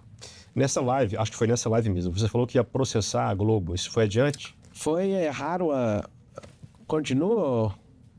O advogado está aqui. É porque entrou numa jurisdição e a gente teve que mudar para outra, né? Então teve desistência primeiro, mas está correndo a segunda ação. E é uma ação de quê? De indenização contra você? De reparação de dano. Quero ver a boca da Natuza falando, eu errei, a Rede Globo, televisão errou. Não quero dinheiro não, mas se vocês não quiserem assumir, que paga o dinheiro pra gente continuar doando lá pro Sul. Quer você ganhe ou não essas eleições, você vai continuar tentando outros cargos como governador, presidente? Olha, é a sua ideia? Eu não vou ganhar nada, eu só vou me ferrar. Quem vai ganhar é o povo. E ter alguém com o coração correto, generoso, pau na máquina, que gosta de fazer as coisas. Eu não quero legislativo. Eu quero seguir o caminho do executivo e quero provar para o Brasil inteiro que tem como mudar o Brasil a partir da cidade mais complexa de todas, do Hemisfério Sul, que é São Paulo. Conseguindo fazer isso, eu vou me dedicar nisso para ser o melhor prefeito. Não pela minha glória, mas pelo povo. Se eu for o melhor prefeito, vai ter asfalto em tudo. Nós vamos apoiar o governador, nós vamos pegar... Eu vou para Brasília de 15 em 15 dias para pegar recurso com o deputado. Eu vou fazer um negócio que prefeito nenhum nunca fez aqui na história. Porque geralmente o deputado federal ele carrega lá pro interior isso para, né, conseguir o voto sempre, para ele continuar firme ali. Eu vou dividir o mérito com ele e vou trazer isso para a cidade de São Paulo. Bom, mudando um pouco de assunto, pergunta que você deve ouvir bastante, mas eu não lembro de nenhuma resposta sua. Como é que houve algum momento em que você sentiu uma virada de chave, expressão bem comum, entre o estudante de direito e o empresário bem-sucedido? Houve um momento ou foi algo gradual que você não conseguiu pegar? Cara, eu queria ser engenheiro, né? Não passei, eu vim de escola pública, isso ensino, a escolarização pública é um lixo. Acabei zerando biologia e não passei ainda... Lá em Goiás. Isso. E aí eu fui fazer a Universidade Paulista, que eu fiz e concluí direito. Para pagar a faculdade, eu tive que virar atendente call center para conseguir pagar. Sim. E aí eu comecei a crescer muito dentro dessa empresa de telecomunicação. Estava fazendo direito, aí eu queria já ser delegado federal. É o meu primeiro intento quando eu entrei na faculdade de Direito. E nessa competição desses dois, se eu cresceria ali para ser... Eu fui crescendo, né? 5 cargos verticais em 8 anos dentro dessa companhia. E aí o que aconteceu? Chegou uma hora que eu fui participar de um evento com a amiga, empreender, produzindo um show. Eu produzi esse show e eu ganhei mais dinheiro do que todo o período dentro da Brasil Telecom. E eu vi, poxa, empreender é mais rápido que isso aqui. Então eu tinha 3 frentes ali. Eu queria me tornar presidente da Brasil Telecom, aí no direito eu queria ser delegado federal, e aí o empreendedorismo veio e engoliu. O tempo foi comprimido pela intensidade de energia que eu apliquei em poucas semanas. Fiquei assustado com aquele resultado, de verdade. Falei, poxa, você trabalha uma vida inteira aqui, você quer trabalhar para os outros, e aqui com liberdade, fazendo do jeito que eu quero. Eu vou isso aqui. Então fui picado ali, eu levei uma picada do Rica Vírus. E aí, cara, eu terminei minha faculdade, queria ser advogado, não segui. Queria ser presidente da Brasil Telecom, também não segui. E aí eu fui para esse caminho do Rica Vírus, de empreender. E aí, cara, meu Deus, eu fui funcionário por 13 anos. Olha que número de azar, né? 13 anos trabalhando para os outros. No 14º ano eu me liberto, e empreendedorismo liberta. Né? Eu fico imaginando o tanto de milhões que eu já paguei imposto. O tanto de gente, aos milhares. Só uma seguradora nossa tem mais de 30 mil pessoas envolvidas direta e indiretamente nessa seguradora, chama Love. Sério? E aí o que acontece? Eu fico imaginando aonde que eu cheguei podendo me libertar. E eu acredito que o direito social mais poderoso é o emprego. E quem gera emprego não é o governo. É a empresa. A empresa precisa de um empresário. Então nós vamos promover o povo. Na cidade de São Paulo tem 1,5 milhão de empresas. Eu quero, em 1.460 dias de governo, abrir 500 mil. Eu sei aonde que vai abrir. Regularizando a situação na quebrada e estimulando e dando benefício fiscal para empresas se instalarem lá. Para a gente resolver problema de trânsito na cidade, que é um caos. Às vezes você vai andar 5 km, leva 1 hora para você deslocar 5 km. Eu correndo, atravesso 5 km em 21 minutos. A pessoa de carro no trânsito de São Paulo, às vezes leva 1 hora. Olha que loucura. Explicar, mas há espaço para tanto empresário assim? Essa é a questão. Fica parecendo que só vai ter empresário no Brasil. É engraçado porque quando você ouve empresário, é igual o jogador de futebol. Você acha que, na média, quem ganha mais dinheiro? O jogador de futebol ou o professor? Na média, deve ser o professor. Todo mundo acha que você é um cara bem inteligente e você pensou, pô, pela contra-intuitividade eu vou pegar o outro. Tem muito pé rapado jogando bola também. Então, tem cara que ganha R$200 por jogo. Na média, o professor ganha mais. E os mais bem pagos, inclusive, são professores. Tem uma mentoria minha que eu ganho R$2 milhões por hora. Os mais bem pagos? Não tem como concorrer com o Neymar, com... Então, mas aí que está o segredo. Ele não é jogador, ele é empreendedor. Mas aí fica fácil, você desclassifica ele do jogador. Nem eu não, ele que se qualificou, Sim, é diferente. entendi, Eu não desqualifiquei jogador, ele que se qualificou. Não, você reclassifica ele em outro... Eu não, foi ele que fez isso. Foi o pai dele que criou a empresa, que entendeu que ele não é um jogador, mas ele é uma marca, um movimento. Tá. E ele é um cara que tem 4 bilhões de patrimônio, que Neymar, é um jogador, né? Sim. Ele não é jogador, ele inclusive nem está jogando e não para de ganhar dinheiro. E foi para um tipo de campeonato onde ele é um rei e ganha mais do que 10 times de futebol aqui do Brasil juntos. Ou seja, ele é empreendedor, ele é investidor, ele é outra categoria de profissional. E também joga. É outra coisa que ele faz. É apostador, ganha 10 milhões de euros em aposta jogando pouco. Ele entendeu o jogo por trás do jogo. Eu estou te falando isso justamente para as pessoas entenderem. Por quê? Eu tô falando nas favelas para as crianças. Não tem vaga de jogador de futebol igual vocês estão imaginando. Eu também, quando eu era criança, queria jogar bola. Graças a Deus, não consegui. Eu queria ser delegado federal, não consegui. Eu queria ser delegado, acho que você não ia se enquadrar, não. Essa coisa toda. Esse negócio de prender os outros, eu ia gostar. Não é isso. Eu tô falando pela sua inquietude, entendeu? Pois é, ia ter que arrumar um problema todo dia. Talvez se eu fosse delegado federal, eu teria prendido o Lula, né? Poderia ter acontecido isso, que eu ia fuçar alguma coisa para prender ele. Mas outro delegado federal prendeu. Então, vai para a próxima pergunta. Não, a questão é essa. É porque já vi você falando sobre isso, mas não entendi exatamente a sua ideia. Vê se está correto o meu pensamento. Você tem essa proposta do empresário, mas nem todo mundo vai ser milionário. Quer dizer, mas não precisa ser essa vibe toda acaba contagiando as pessoas para ter uma vida melhor. Não precisa e nem ser sempre um grande empresário. Eu quero saber o seguinte: quem não quer ter seu próprio negócio? Pergunta para qualquer um na quebrada. Quem não quer prosperar? Eu perguntei para as crianças lá na Vila União. Vocês não querem ser do crime, não, né? Tem um vídeo na internet, viralizou. As crianças falando, a gente quer. Com você? Eu falando, eu sou triatleta, o esporte vai mudar a sua vida. Aí eles. Aí eu falei, vocês não querem ser do crime? Aí as crianças, sim. Não é possível. Aí eu fui entender por que as crianças responderam sim. O símbolo de prosperidade de uma quebrada é o traficante. As pessoas querem prosperar, dos adultos até as crianças. E eles não têm um símbolo de alguém que é empreendedor. Aí eu falei para as crianças, esse mesmo público, tá gravado isso. Eu falei, quem quer ser jogador de futebol? A maioria. Eu falei, por que vocês não empreendem? Ninguém quer empreender, ninguém. Deixa eu explicar uma coisa para vocês. Vocês gostam do Neymar? Gostam. O Neymar é rico desse tanto, não é porque ele é jogador, é porque ele é empreendedor. Aí uns começaram a fazer assim, foi muito bonitinho. As crianças falaram, se você for empreendedor, você vai ser rico igual o Neymar, você quer? Aí a galera, então pode ser. Se contar para eles que tem como, é diferente. O negócio é que eles não têm a referência de empreendedores. Não tem imaginação suficiente. Não tem. A gente precisava mostrar para as crianças que eles podem virar programadores. Tem programadores que a gente tem em outros países, para certas empresas nossas, que a gente paga $10 mil, $20 mil para um programador. Se a criança imaginasse isso, cara, que ela, sei lá, com 300 horas de treino, ela poderia já fazer programação básica. Com mais 500 horas, ela já pode ir para o intermediário. Com mais 1.000 horas, ela já pode começar a ler. Ainda mais criança, aprendendo desde o começo. Mas quem que vai ensinar isso para elas? Supostamente existem cursos técnicos por aí, existe um caminho, quem que vai, mas não você chegam. Entendeu? É um sonho. Como colocar esse sonho em pessoas que não têm acesso a esse tipo de coisa? É o que a gente tem que fazer. É isso que eu vou fazer como prefeito da cidade. Levar essa oportunidade para a pessoa falar, existe isso? Existe. Eu fico putaço porque não tem programador no Brasil mais. Esses programadores sêniores não acham. Tem contratado da Ucrânia, tem contratado de outras nações. Não acha no Brasil. Às vezes a gente chama os caras para trabalhar nos Estados Unidos de outras nações para dar um tchan para contratar os caras. A gente que tem empresa de tecnologia e vai programar, não tem, cara. Ou seja, tá faltando gente de referência para colocar sonho dentro dessas crianças, entendeu? E a gente vai fazer isso.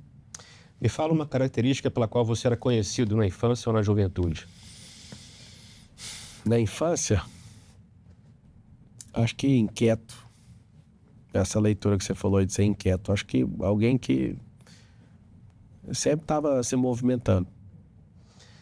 Tem uma passagem de Santo Agostinho nas Confissões em que ele fala que o nosso lugar é o nosso descanso. Você já encontrou seu lugar? Meu lugar é lá em casa. Lá em casa, a casa física, o lar, que é a alma, que habita numa família ali, uma morada onde Deus, através do Espírito Santo, habita lá em casa. Então, as 3 dimensões, né, da criação e representando o Criador, a casa, o lar e a morada. Eu acho que não tem nenhum lugar mais poderoso que quando a pessoa descobre o corpo físico da casa, a alma da casa e o espírito da casa, né? Que a morada, que é o espírito, é a morada de Deus. Eu amo demais estar com a minha família. E eu quero que as pessoas tenham essa sensação, sabe? De ter paz dentro de casa. De ampliar essa casa, ser seu bairro, ampliar essa casa ser a nossa cidade, ampliar isso ser nosso país. Eu acho que as pessoas, elas perderam um pouquinho da lógica do passado em respeitar a família, respeitar princípios, respeitar valores, respeitar a cultura. A gente tá muito doente. As pessoas param de respeitar uns aos outros. Na década de 90, não lembro nenhuma vez de ver uma pessoa agredindo um policial. Nunca tinha visto isso aqui no Brasil. Hoje é normal alguém querer sair na mão com o policial. Ou seja, perdemos o respeito.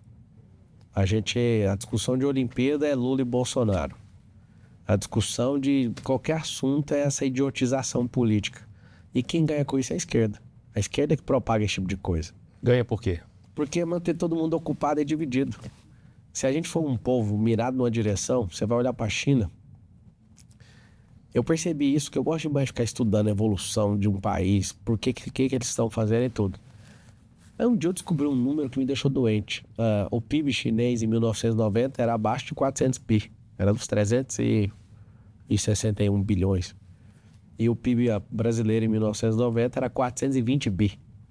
Era maior que o da China. Hoje, o PIB do Brasil é 2,7 tri e o chinês está em 21 tri, quase batendo nos Estados Unidos. Mas o custo lá é grande, né? Lá é uma ditadura, lá não tem liberdade. Calma, esse aí você foi lá na China já? Já. É o seguinte, eu tenho negócio lá. Lá, essa liberdade que você tá falando aí... Não, na rua você anda, você conversa, você não, tá na rua, nas empresas. No governo forte. Calma. Vamos resolver isso aí. Lá não é um país comunista igual todo mundo imagina. O próprio governo fala que ali é uma nação com 2 sistemas. Filosoficamente, o partido, tudo não tem o que discutir. Só que eles revolucionaram, copiaram o modelo metacapitalista dos Estados Unidos e falou, nós vamos ultrapassar os Estados Unidos. Deu poder para algumas pessoas, ficou sócio de algumas empresas e falou, vamos investir em infraestrutura. O que eles fizeram? Investir em infraestrutura, criaram um plano institucional para o país até 2040. Eles investiram concreto, depois você pesquisar essa que é assustadora. 3 anos eles construíram mais do que os Estados Unidos em 100 anos. Eles foram lá na educação base, eles colocaram identidade esportiva em todo mundo. Pode abrir o quadro de medalha agora que a China está em primeiro lugar. Na frente.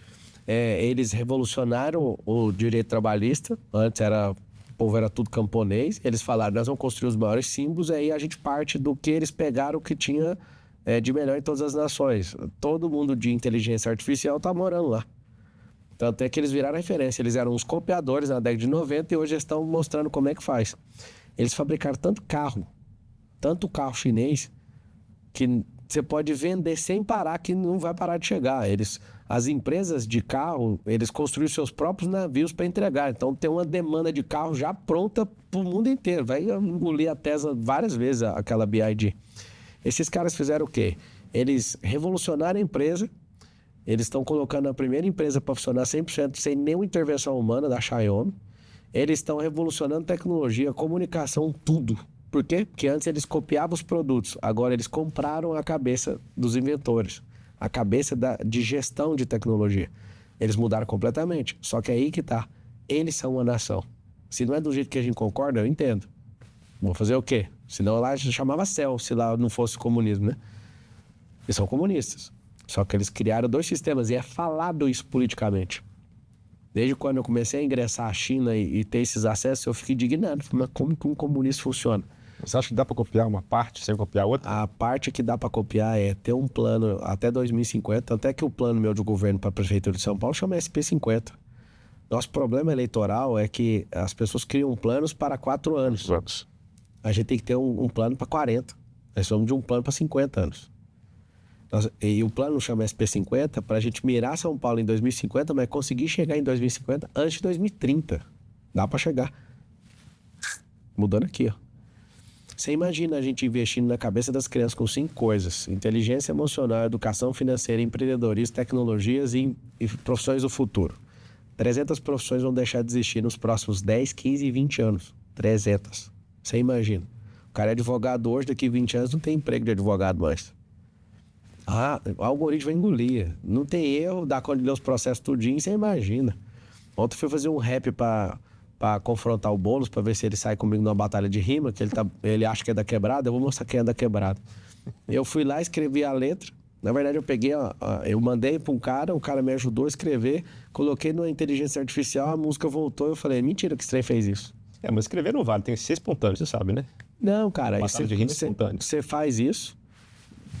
Esse é um vídeo pra chamar a atenção. Sim, tá. Eu sou um cara do improviso, eu tô dentro, você imagina. Só que é pra gravar um vídeo pra fazer. Quando eu ouvi, eu falei, cara, o que aconteceu? O que vai acontecer com os estúdios? Você não tá entendendo. Entregou 10 versões de música com beat diferente.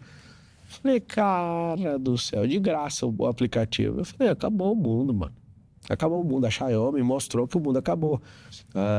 A poderosa lá do Jeff Bezos, a Amazon, 100% autônoma no centro de distribuição, o negócio parece filme de ficção científica, acabou. Ou seja, vai chegar um tempo agora que se a gente não preparar nosso povo, nós seremos uma das nações mais escravas da tecnologia. Tem um termo chamado tecnocracia, que é essa sedução tecnológica. Eu lembro do Aldous Huxley, né, em 1932, ele falava assim que as pessoas no futuro elas iam babar diante de telas projetivas de imagem. Em 1932 não tinha nem televisão. Imagina celular. O pai dele trabalhava na Unesco, ONU, essa doideira, a família dele. Inclusive indico a leitura do Admirável Mundo Novo. Esses caras, eles sabiam o que ia acontecer, essa idiotização com o mundo. Tem uns livros de distopia, 1984... O outro é Fahrenheit 451, que é a temperatura que o papel queima. As pessoas iam abandonar os livros e iriam ser idiotas. E essa é a geração mais idiota de todas. Não tô falando mal de ninguém, tô falando mal de todo mundo. É a geração mais idiota de todas. Quando você começou a sua entrevista, você falou, Pablo é polêmico por natureza. De tempos em tempos nascem pessoas para provocar os imbecis. Eu não sou polêmico. Sou um cara correto no que faço, prospero, quero ver a prosperidade de todo mundo, só que pensar dói hoje. As pessoas, elas odeiam pensar. E aí não é eu que sou polêmico, eu aprendi a usar a vitimização dos outros para entrar na cabeça delas. Então, tipo, não é um negócio que eu quero ser tosco. Não, cara. Eu quero fazer você pensar. Tem gente agora assistindo e pensando, eu não gosto dele. Tô nem aí, cara. Eu não tô aqui para te agradar, eu tô aqui para te servir. Se todo mundo entendesse que a gente tá aqui para servir uns aos outros, a gente parar de ser esse povo idiota. Nós vamos ter um só povo, uma só língua, uma só direção. Quando eu falo isso, você pode querer votar em quem você quiser, mas todo mundo tinha que querer o progresso do Brasil e do brasileiro. Se você ler Gênesis 11:6 sobre a Torre de Babel, você vai ver que Deus dá um código ali e a China usa o código. Eu uso nas minhas empresas, que é o código ilimitado, chama unidade de linguagem. O que eles fazem num casamento? Cada um fala uma língua ou cada um seguir um lado. Tem que seguir o mesmo rumo e falar a mesma língua. Então, empresa, sociedade, amizade, casamento, tudo funciona se tiver unidade de linguagem. E um país, se a gente tiver uma nação, nós somos um só povo. Cada um querer fazer o que quiser com a bunda, com a boca, você faz o que você quiser, mas a gente tem que estar apontado numa direção. Tudo que é fundamento de um povo é indiscutível. Direção de um povo, indiscutível. Só a vida privada, foda-se. Desculpa usar essa palavra. O que faz o Brasil, Brasil? O brasileiro, só que ele é enganado. É um povo de 500 anos de descoberta. Já estava aí já, mas se descobriram otário, trocando tá vago aí. O brasileiro é do Brasil, o Brasil é brasileiro. O que faz o brasileiro? O que dá unidade ao Brasil? Fora o território. Vamos lá, mas o território é o primeiro. Não, claro, é importante, mas então, fora o território. A direção. Vamos levar isso aqui para onde? Se não tem ninguém falando, eu estou dando a direção então, como cidadão. Tô falando que sou pai de ninguém, nem dono aqui não. Você não acha que há uma alma latente que precisa ser resgatada? A ideia é a criação de algo. Tem que reconfigurar o cérebro de todo mundo. A gente era um povo que, quando os portugueses chegaram, eles trocavam espelho por ouro e tá tudo certo. A gente... Espelho por ouro, é isso mesmo. A gente tinha um ouro e tinha um espelho. Isso aqui é mágico. Então tá, fica com ouro, a gente fica com o espelho. Aí depois a gente, há 200 anos atrás, a gente foi liberto, né, de Portugal. Mas continua o povo escravizado do mesmo jeito. Por quê? Porque é a mesma sensação de você ser filho de um rei, alguém te tirou e levou você lá para Bogotá, lá para a favela, lá não sei aonde, na Venezuela. E ninguém deixa você descobrir que você é filho de um rei, sabe? E o rei é Deus. E se você descobrir isso, lá em Salmo 115:16 está escrito assim: os céus são os céus do Senhor e a terra ele deu para os filhos. Por que as pessoas não aprendem isso logo? Por que elas não ativam a identidade delas em Deus? Está lá em Gênesis 1:26, façamos o homem, a nossa imagem e semelhança, e domine ele sobre os animais do céu, da terra e da água, e que você multiplique, seja fecundo, esparrame sobre a terra, e que todas as coisas se sujeitem a você. Por que as pessoas não entendem um recado tão simples? Eu fico admirado de alguém pagar para descobrir identidade no método IP. Tem um curso lá que custa 20 mil reais. Às vezes tem 700 pessoas dentro da turma. Eu falo, primeira coisa que eu falo, como que vocês pagaram por uma coisa que é gratuita? Aí todo mundo já fica tenso, né? Nós pagamos 20 mil, mas tá escrito, é gratuito. O problema é que é difícil de acreditar, né? Você vai ter que apanhar 2 dias aqui emocionalmente para mudar essa crença sua, para você entender que você é filho de Deus. Então você imagina um povo descobrindo o território, descobrindo a riqueza que tem aqui, um chamado, ele tem vinculação com aquilo que Deus depositou, ou dentro do coração ou no território. Eu lembro de conhecer a tristeza do povo do Congo. O seu celular, esse iPad que você tá aí, tem minério do Congo. Só que é o povo mais roubado da terra, igual a gente. A gente é um povo roubado, assaltado. As nossas riquezas minerais vão embora. Nosso nióbio, 95% do nióbio mundial é nosso. Só que a Bolsa de Londres vende a gente a preço de algodão doce. E aí ninguém fala nada. É a gente que tem que mandar no preço do nióbio. Isso é combustível espacial, cara. O povo não entende o que é isso. O grafeno é conhecido como ouro cinza. É 200 vezes mais resistente que o aço e 50 vezes menos espesso do que uma folha de papel A4. Ninguém sabe que tecnologia que é essa. É você pintar de grafeno no ovo e tacar de cima de um prédio de 30 andares e ele bate no chão e não quebra. Você imagina. Eu tenho um carro, eu tenho vários carros que são blindados e um é de grafeno. A finura do vidro é absurda. Você fica até inseguro, mas esse vidro aí tá errado. Ela é bem leve, bem mais fina. Por que a gente não descobre o que a gente tem como chamado? Então, o território, o propósito, a riqueza, o propósito e a direção. Para onde nós vamos? Eu vou te falar para onde nós vamos.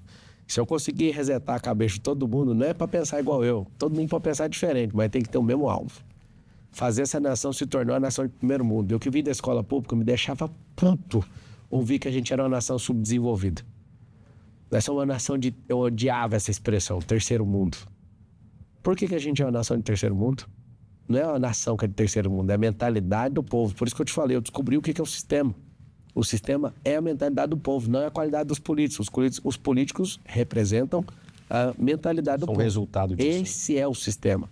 O sistema é o povo que não abençoa o próspero e dá o cargo de presidente para ladrão.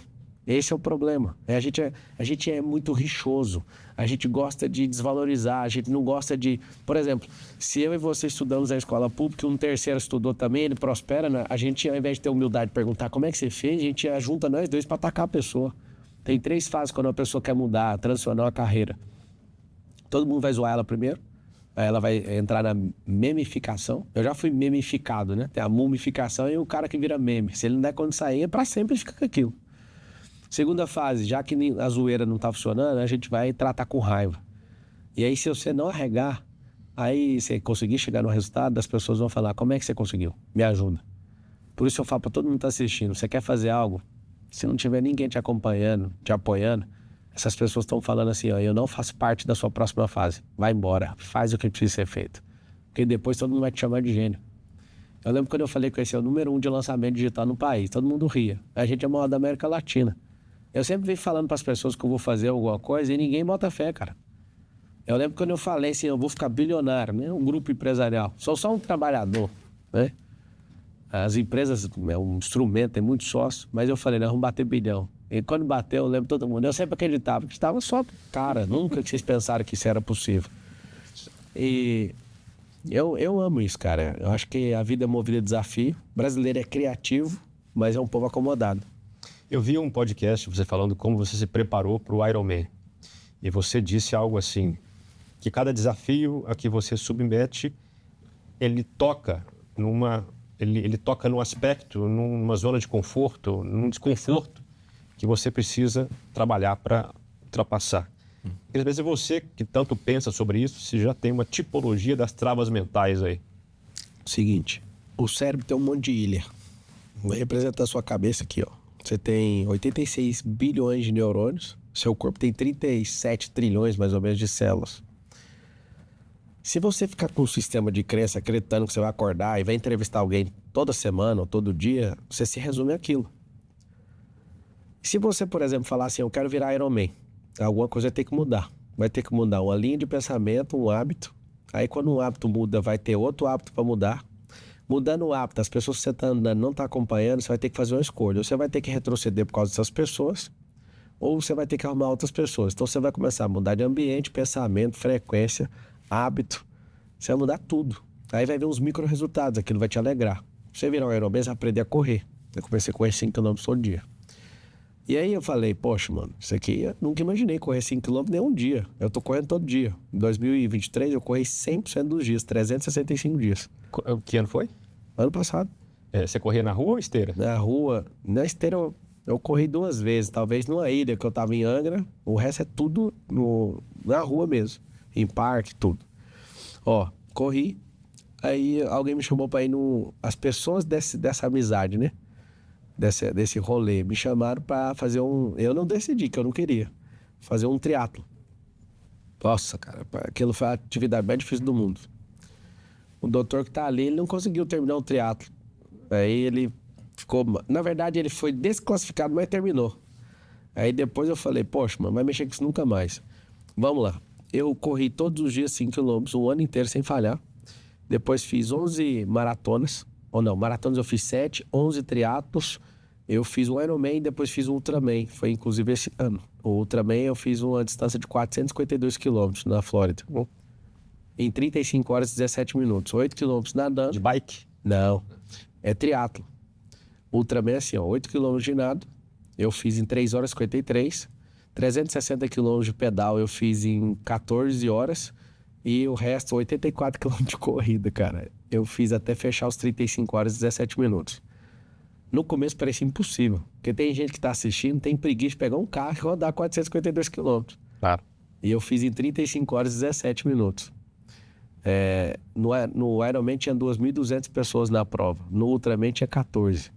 E 14? 14. E só começaram? E só terminaram 4. Aí a menina ficou internada no UTI, o outro...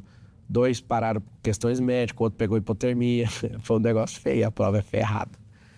Resumindo, um abismo, tem um termo no latim, absinthe, um abismo chama outro abismo. O fato de correr mudou minha alimentação, que eu fui fazer a maratona, eu quase chorei, eu fiz 7 maratonas, fiz 11 triatlos, Ironman, Ultraman. O que eu virei? Eu virei um esportista sem perceber. Eu virei um cara dedicado a isso. Aí depois fui com o Cariani lá, o shape, consegui fazer o que eu nunca imaginei que eu ia conseguir. Trincar meu abdômen em 60 dias. Não é mais difícil o Ultraman do que o projeto com o Cariani? Cara, eu vou te falar, é mais difícil trincar a barriga pra uma pessoa que gosta de comer igual eu gostava do que fazer 100 milhões de reais. Eu te garanto. É mais difícil. Só que depois do Ironman eu parei de comer açúcar. Então foi facilitando. Então eu já tava numa vertente. Só que conseguir em 60 dias, pra mim, é mais difícil. O que mais doeu nesses 60 dias? Tem que ficar 3 horas por dia na academia, fazer 2 cardio e comer direitinho, só com 4 gramas de sal, sem usar óleo, sem usar azeite. A vida meio que perde a graça, a comida, entende? E aí eu percebi que o tesão da comida ou é açúcar demais ou sal demais. E aí você regular o que a OMS fala pra você comer só 4 gramas por dia, aquilo mexeu demais com o meu cérebro. Acabou com a alegria na comida. Você não tem mais tesão em comer. E aí você tem que ficar 3 horas por dia e fazer 2 cardio todo dia.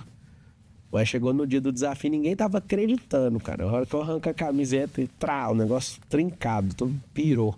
60% do resultado é a comida. Eu não dormia direito, comecei a dormir. Eu não bebia água direito, comecei a beber. Aí comecei a entrar num eixo. Poxa, mano, nunca mais vou retroceder nisso aí. Virou uma máquina. Já que você virou esportista, como você está falando, e você mencionou o ranking de medalhas das Olimpíadas, se você for lá, você vai ver que, quer dizer, quase sempre estão lá China na frente, Japão, Austrália e França, os 4 que estão lá disputando. Estados Unidos. Estados Unidos está um pouco abaixo, né? Ele tem mais medalhas, mas menos de ouro. É isso. É. Não, mas eles vão inverter, eles passam na frente. Então, e o Brasil sempre oscilando ali na 30ª posição. É o que a gente está faltando para o brasileiro nesse aspecto também. Identidade esportiva. Tem 64 esportes. Ensinar isso nas escolas. Não ocupar as crianças com recreação só, mas dar uma identidade esportiva. Bolsa. Vincula isso aí pra você ver com o esporte. Colocar as pessoas pra começar a correr desde pequeno. Eu lembro estudando na escola pública, a educação física era uma lástima, né? Pega essa bola aqui e chuta pra lá. Não, cara, tem que parar e vamos aqui, ó. Vamos investir nisso. Eu tenho certeza que o que a gente vai fazer em São Paulo, o setor privado vai investir. E a gente precisa demais do setor privado. O governo, ele não consegue fazer tudo, mas ele pode ajudar em tudo. Isso mexe muito comigo, então eu não vou ter vergonha de pedir não, cara. Vou pedir para empresário, vou pedir para deputado, vou pedir para todo mundo. Nós precisamos criar isso no âmbito federal com leis federais, né? Para trazer recursos para isso, porque o governo federal tem muito dinheiro para investir nisso. Sabe por quê?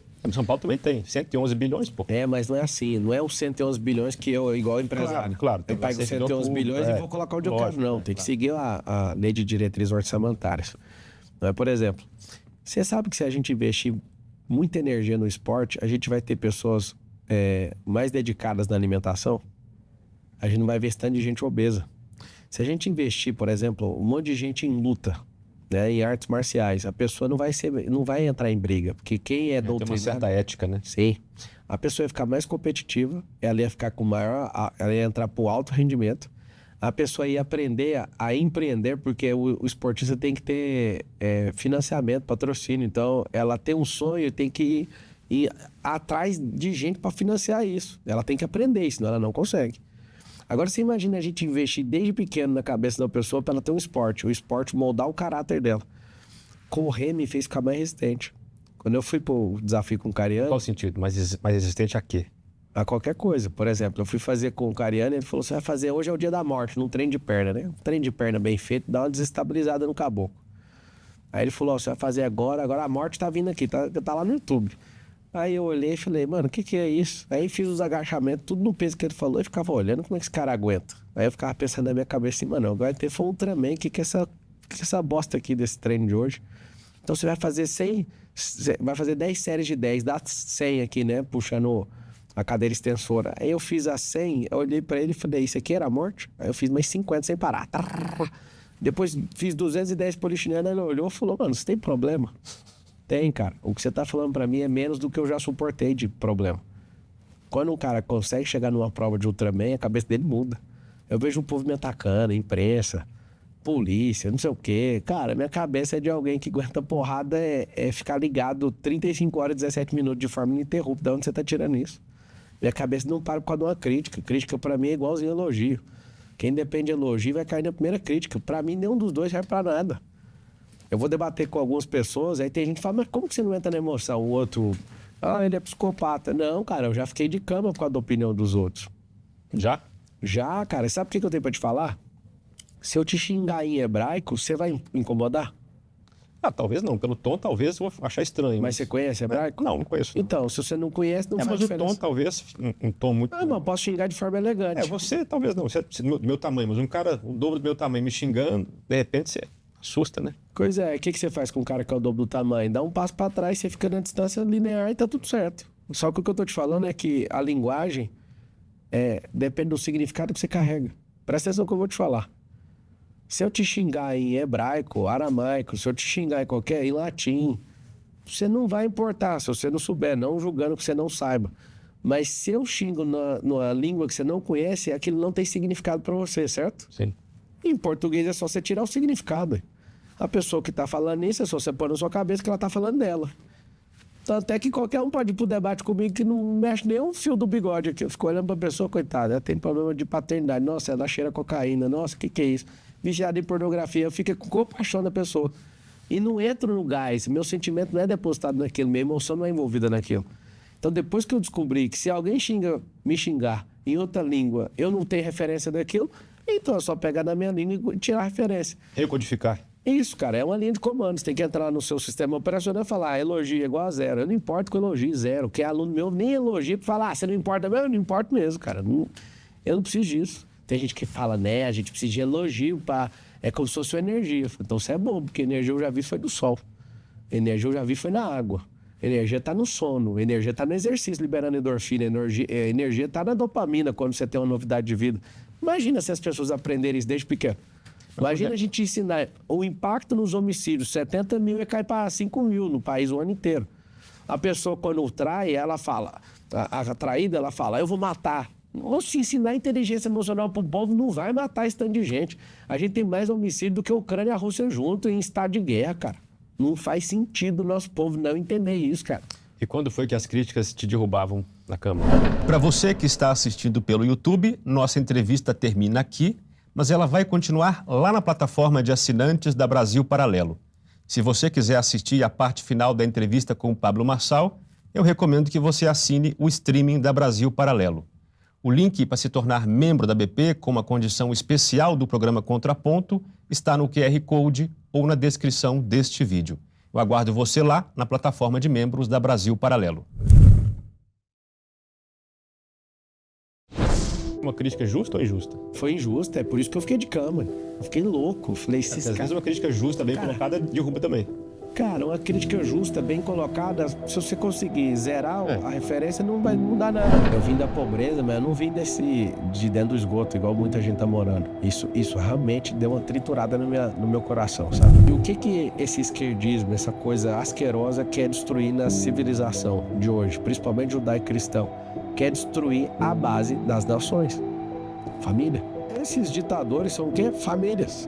Os caras são família, não deixa ninguém pegar. Eu virei mesmo porque eu falei pra um cara assim, você tá diante de um rei. Ele se acha. Não, pra mim todo patriarca é rei de uma família. Ele tendo sua família, ele é rei lá. Se ele liderar uma comunidade, ele é rei lá. Se ele tiver um negócio, ele é rei lá. Rei. E o comunista odeia isso. As pessoas gostam de ouvir o que o professor de história, que é maluco, 40 anos, mora com a mãe, tem um cachorro de filho, usa um coque e uma chinela, igual aquela chinela do deserto. Aí você vai botar fé numa pessoa dessa? Alguém que não construiu patrimônio, não investe em nada, não sabe nada da vida e põe a camiseta do Che Guevara pra você acreditar num cara desse? Pelo amor de Deus, meu filho. Vai amadurecer.